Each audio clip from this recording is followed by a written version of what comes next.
Hi friends, അസ്സലാമു അലൈക്കും. Welcome to Abeena's world. അപ്പോൾ ഞാനിന്ന് വന്നിട്ടുള്ളത് ഹാഫ് kgയുടെ വൈറ്റ് ഫോറസ്റ്റ് കേക്കിനും വാനില കേക്കിനൊക്കെ ബേസായിട്ട് കൊടുക്കാൻ പറ്റിയിട്ടുള്ള ഒരു വാനില സ്പഞ്ച് കേക്കിൻ്റെ റെസിപ്പി ആയിട്ടാണ്. ഇതിലെ സ്റ്റെപ്സൊക്കെ കറക്റ്റ് ഫോളോ ചെയ്താൽ നിങ്ങൾക്കും വീട്ടിൽ നല്ല സ്പോഞ്ചി ആയിട്ടുള്ള ഈ ഒരു കേക്ക് ചെയ്തെടുക്കാം. അപ്പോൾ നമുക്ക് നേരെ വീഡിയോയിലോട്ട് പോവാം. അതിനു മുമ്പ് നിങ്ങളെൻ്റെ വീഡിയോ ആദ്യമായിട്ട് കാണുകയാണെങ്കിൽ ഒന്ന് സബ്സ്ക്രൈബ് ചെയ്യണേ. ഫസ്റ്റ് ഡ്രൈ ആയിട്ടുള്ള ഒരു ബൗളിൽ ഫ്ലോറൊക്കെ ഒന്ന് അരിച്ചെടുക്കുക. ഞാൻ അരക്കപ്പ് മൈദയാണ് എടുത്തിട്ടുള്ളത്. ഇനി ഇതിലേക്ക് 1/4 ടീസ്പൂൺ ബേക്കിംഗ് പൗഡർ ചേർത്ത് കൊടുക്കുക. ഇനി ഇതിലേക്ക് 1/4 ടീസ്പൂണിൻ്റെ പകുതി ബേക്കിംഗ് സോഡ ചേർത്ത് കൊടുക്കുക. ഇനി നന്നായിട്ടൊന്ന് മിക്സ് ചെയ്തെടുക്കുക. നിങ്ങളുടെ കയ്യിൽ മെഷറിംഗ് സ്പൂൺസ് ഉണ്ടെങ്കിൽ അതിലെ 1/4 ടീസ്പൂണിൽ ബേക്കിംഗ് പൗഡറും 1/4 ടീസ്പൂണിൻ്റെ പകുതി ബേക്കിംഗ് സോഡയും എടുത്താൽ മതി. ഞാനിപ്പോൾ എൻ്റെ കയ്യിൽ ഇല്ലാത്തതുകൊണ്ടാണ് ഈ ഒരു സ്പൂണിൽ എടുത്തത്.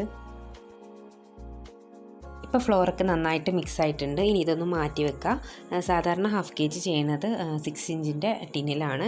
അപ്പോൾ ഞാനൊരു 6 ഇഞ്ചിൻ്റെ ടിന്ന് ഇവിടെ ഗ്രീസ് ചെയ്ത് വെച്ചിട്ടുണ്ട്. ഇനി ഞാൻ ഈ ഒരു ഹാഫ് kg ചെയ്യാൻ വേണ്ടിയിട്ട് 2 എഗ്ഗാണ് എടുത്തിട്ടുള്ളത്. ഇനി ഇതിൻ്റെ വെള്ളയും മഞ്ഞയും ഒന്ന് സെപ്പറേറ്റ് ചെയ്ത് കൊടുക്കുക.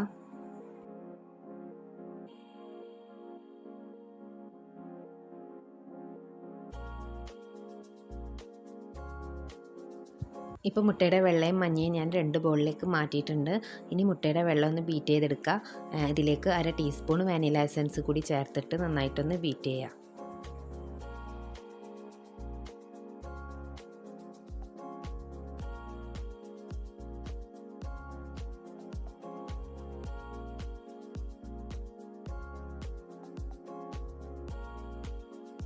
ഇനി മുട്ടയുടെ വെള്ള പതഞ്ഞ് വരുമ്പോൾ ഇതിലേക്ക് 1/2 കപ്പ് പൊടിച്ച പഞ്ചസാര കുറേശ്ശെയായിട്ട് ചേർത്ത് കൊടുക്കുക.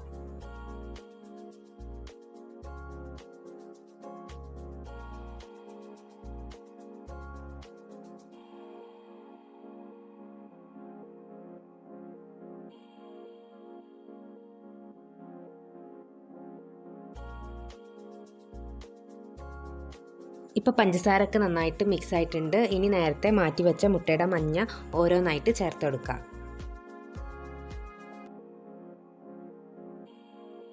നമ്മൾ ബീറ്റർ വെച്ചിട്ട് എഗ്ഗ് ബീറ്റ് ചെയ്യുന്ന സമയത്ത് നന്നായിട്ട് ഇതേപോലെ ഒന്ന് നമ്മുടെ കൈ നന്നായിട്ടൊന്ന് മൂവ് ചെയ്തിട്ട് വേണം ബീറ്റ് ചെയ്യാൻ. അല്ലെങ്കിൽ ചിലപ്പം മുട്ടയുടെ മഞ്ഞ താഴ്ഭാഗത്ത് അവിടെ ഇവിടെ ആയിട്ടൊക്കെ ബീറ്റ് ആവാതെ കിടക്കാൻ ചാൻസ് ഉണ്ട്.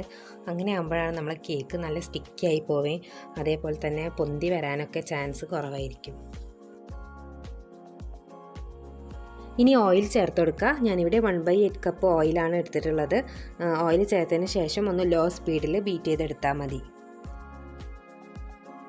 ഇപ്പം എഗ്ഗ് നന്നായിട്ട് ബീറ്റ് ആയിട്ടുണ്ട്. ഇനി ഇതിലേക്ക് ഫ്ലോർ ചേർത്ത് കൊടുക്കുക. ഞാനിവിടെ ഫ്ലോറിൻ്റെ കൂടെ ഒരു 2 ടേബിൾ സ്പൂൺ പാലും കൂടി എടുത്തിട്ടുണ്ട്. ഇനി പാലും ഫ്ലോറും കൂടി ഇടവിട്ടിട്ടൊന്ന് മിക്സ് ചെയ്തെടുക്കുക.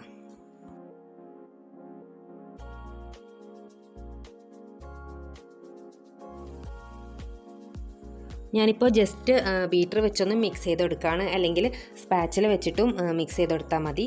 ഓവർ മിക്സിങ് ആയി പോകരുത്. നമ്മുടെ മുട്ടയുടെ ആ ഒരു പത താഴ്ന്നു പോകാത്ത തരത്തിൽ വേണം മിക്സ് ചെയ്ത് കൊടുക്കാൻ. ഓവർ മിക്സിങ് ആയാൽ നമ്മൾ പഴംപൊരിയൊക്കെ ഉണ്ടാക്കുന്ന ആ ഒരു മാവിൻ്റെ ആ ഒരു പരുവത്തിലാവും. അങ്ങനെ ആകുമ്പോൾ കേക്ക് ചിലപ്പോൾ നല്ല കട്ടിയായി പോകും.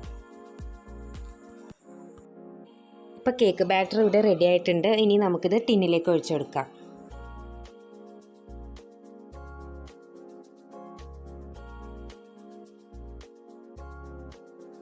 ഇനി നന്നായിട്ട് ടാപ്പ് ചെയ്തതിന് ശേഷം ബേക്ക് ചെയ്യാം. ഞാൻ ഓവനിൽ 150 ഡിഗ്രിയിൽ ഒരു 45 മിനിറ്റ് ടൈം എടുത്തിട്ടാണ് ബേക്ക് ചെയ്തത്. നമ്മൾ ഓവനിലാണെങ്കിലും സ്റ്റൗവിലാണെങ്കിലും ബേക്ക് ചെയ്യുന്ന സമയത്ത് വെന്തിട്ടുണ്ടോ എന്ന് അറിയാൻ വേണ്ടിയിട്ട് ഇടയ്ക്കിടയ്ക്ക് ഒന്ന് തുറന്ന് നോക്കരുത്. ഒരു 30 മിനിറ്റ് കഴിയാതെ ഒരിക്കലും കേക്ക് ചെക്ക് ചെയ്യരുത്. ചിലപ്പോൾ പൊന്തി വന്നിട്ടുള്ള കേക്ക് അങ്ങനെയായിരിക്കും താഴ്ന്നു പോവുക. ഇപ്പം കേക്ക് റെഡി ആയിട്ടുണ്ട്. ഇനി നന്നായിട്ട് ചൂടാറിയതിന് ശേഷം ടിന്നിൽ നിന്നൊന്ന് മാറ്റി കൊടുക്കുക. കേക്കിൻ്റെ മുകളിൽ കാണുന്ന 2 ഹോള് ഞാൻ സ്ക്യൂർ വെച്ചിട്ട് കേക്ക് വെന്തിട്ടുണ്ടോ എന്നൊന്ന് ടെസ്റ്റ് ചെയ്തതാണ് കേട്ടോ. ഇനി ഇതിൻ്റെ ബട്ടർ പേപ്പറൊക്കെ ഒന്ന് മാറ്റി കൊടുക്കാം.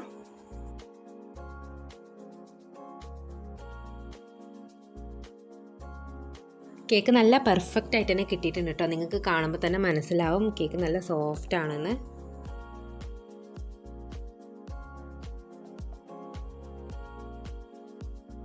അപ്പോൾ 1/2 kg ചെയ്തിട്ട് നന്നാവാത്ത ബിഗിനേഴ്സിനൊക്കെ ഈ ഒരു റെസിപ്പിയിലെ കറക്റ്റ് മെഷർമെൻറ്റൊക്കെ ഫോളോ ചെയ്തിട്ട് ചെയ്യുകയാണെങ്കിൽ നല്ല പെർഫെക്റ്റ് ആയിട്ട് തന്നെ കേക്ക് ബേക്ക് ചെയ്തെടുക്കാം. ഞാനിപ്പോൾ ഇത് 3 ലെയറായിട്ട് കട്ട് ചെയ്തെടുത്തിട്ടുണ്ട്. അപ്പോൾ ഇന്നത്തെ ഒരു വീഡിയോ നിങ്ങൾക്ക് എല്ലാവർക്കും ഇഷ്ടപ്പെട്ടിട്ടുണ്ടാവുമെന്ന് വിചാരിക്കുന്നു. അതുപോലെ തന്നെ നിങ്ങളെ ഫീഡ്ബാക്കൊക്കെ കമൻസിലൂടെ അറിയിക്കണം. എൻ്റെ വീഡിയോ ഇഷ്ടപ്പെട്ടിട്ടുണ്ടെങ്കിൽ ലൈക്ക് ചെയ്യണം, ഷെയർ ചെയ്യണം. എൻ്റെ ചാനൽ സബ്സ്ക്രൈബ് ചെയ്യാത്തവരുണ്ടെങ്കിൽ ഒന്ന് സബ്സ്ക്രൈബ് ചെയ്യാം. ഞാനിനി അടുത്ത വീഡിയോയിൽ ഒരു അടിപൊളി റെസിപ്പി ആയിട്ട് വരാം.